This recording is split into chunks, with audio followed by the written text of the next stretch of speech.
ছোট্ট আবু সুফিয়ান তার 3টি গরু আছে।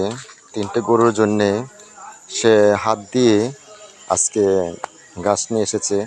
হাত দিয়ে ছিঁড়ে ছিঁড়ে টেনে ছিঁড়ে ছিঁড়ে ঘাস নিয়ে এসেছে। দেখুন এই রাস্তাটা দিয়ে সে আজকে হেঁটে এসেছে।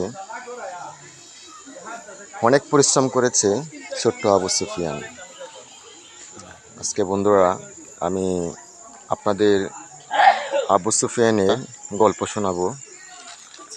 দেখুন আবু সুফিয়ান, আমাদের আবু সুফিয়ান কয়টা গরু? মাথায় 3টা গরু। 3টা গরু এক ঝাঁক ঘাস নিয়ে এসেছে সে। নিজে টেনে টেনে সে ঘাসগুলো ছিঁড়ে এবার আমরা আড়েন বেঁধে এবং মাথায় করে নিয়ে এসে ঘাসগুলো কই যাইন পানিতে ধোয়ার জন্য সে পুকুরের লইতে দিকে এগিয়ে যাচ্ছে। দেখুন ছোট্ট আবু সুফিয়ানের পরিশ্রম। সে নিজে থেকেই উদ্বুদ্ধ হয়েছে